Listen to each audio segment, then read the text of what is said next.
3 semaines après sa disparition, l'enquête peine à avancer, mais où est donc le petit Émile, 2 ans et demi, disparu alors qu'il était en vacances chez ses grands-parents? Si toutes les pistes sont toujours étudiées, la pression et le manque de résultats pourraient devenir difficiles à vivre pour les enquêteurs, très impliqués, qui parcourent le village. Comment un petit garçon de 2 ans et demi, entouré par ses grands-parents et 8 de ses oncles et tantes, a-t-il pu disparaître dans un jardin, en pleine journée?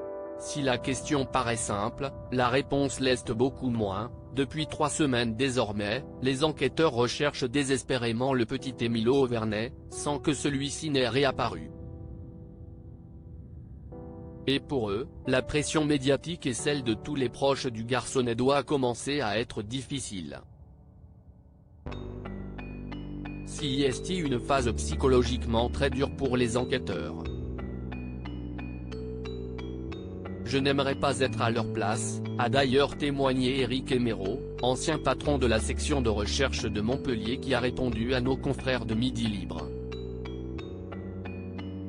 Mais pas question pour lui, ni pour aucun des policiers sur place, d'abandonner si vite, surtout vu l'âge du petit garçon recherché. On peut avoir des hauts et des bas, mais de là à être découragé pour une disparition d'enfant, je ne l'ai jamais vu, détaille en effet un enquêteur de la PJ, resté anonyme. Avec un enfant de 2 ans, ce n'est pas possible de se relâcher, ça nous touche trop. Un point de vue partagé par un commissaire, également interrogé. Pour lui, la trentaine de personnes qui travaillent sur le dossier doit subir une pression énorme, parce qu'il s'agit d'un enfant, et que tout repose sur eux.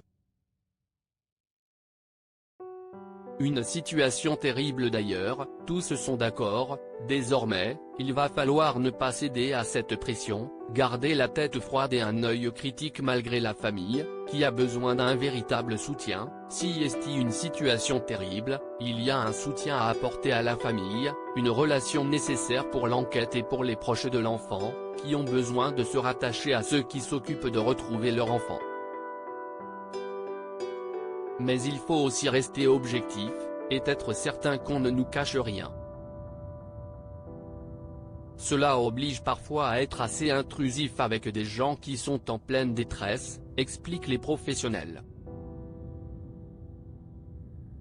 Surtout que dans le cas du petit Émile, la famille est un clan particulier, renfermé, très pieux et même décrit comme sectaire par certains. Le clan maternel ne communique pas avec l'extérieur. Un silence qui pourrait être le résultat de leurs échanges avec les enquêteurs, selon les policiers interrogés, qui craignent la désinformation des charlatans qui les contactent et qui les polluent.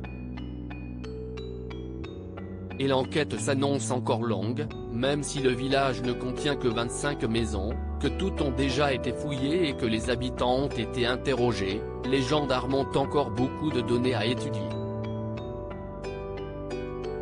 Plus de 1600 téléphones auraient en effet borné dans la zone à ce moment-là et les fouilles ont désormais repris, avec des drones spécialisés et des chiens entraînés.